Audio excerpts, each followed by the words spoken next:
నేడు నీవు నాతో కూడా పరదేశిలో ఉండు. The commitment has been given from the cross. You will be with me in paradise. నీవు నాతో కూడా పరదేశంలో ఉంటావు. ఈరోజు మనము కూడా ఆ యొక్క వాగ్దానం పొందుకున్నటువంటి వారమై ఉన్నాం కనుక మనము ఏ విధంగా సిద్ధపడుతూ ఆ యొక్క సిలువలో కుడివైపు ఎడవైపు ఉన్నటువంటి ఇద్దరు దొంగలు, రెండు మనస్తత్వాలు, ఒకరు దేవుని అపహాస్యము, హేళన మరియు ఒక సవాలు విసురుతున్నారు. నిన్ను నువ్వు రక్షించుకొని మమ్మల్ని కూడా రక్షించు అని సవాలు విసురుతున్నారు. మరొక దొంగ తనను గద్దిస్తూనే తనకు పరోక్షంగా దేవుని పైన ఉన్నటువంటి నమ్మకాన్ని వ్యక్తపరుస్తున్నాడు. అంటున్నాడు, just remember me when you are in your kingdom. యొక్క రాజ్యంలో ఉన్నప్పుడు నన్ను జ్ఞాపకం చేసుకో. He said, I will definitely remember you.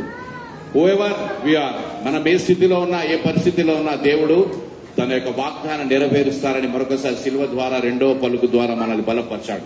మొదటిగా క్షమించబడినటువంటి మనము వాగ్దానం పొందుకున్నాం, నీవు నాతో కూడా ఉంటావు. మనమందరము కూడా ఆయనతో ఉండవలసినటువంటి వారమై ఉన్నాం కనుక ఉండుటకు దేవుడు ఆ యొక్క శిలువలో నుండి మనకు అనుగ్రహించాడు గొప్ప ధన్యతని మనం పరిశీలించుకొని మనల్ని మనం సిద్ధపరుచుకుంటూ తన యొక్క రాజ్యంలో నేను కూడా ఉండే విధంగా పరిశుద్ధాత్మ దేవుని యొక్క సహాయం నాకు దయచే ప్రభువా దేవుని దగ్గర అడగాలని మరొకసారి చక్కగా ఉపమానములతో వాక్యాన్ని ఆధారము చేసుకొని వాక్యం దేవుని యొక్క కృపలో బలపరచబడి నడిపించేటువంటి సహోదరి దీపా అబ్రహాం గారికి సంఘ పక్షమున, కమిటీ పక్షమున మా నిండైనటువంటి వందనాలు.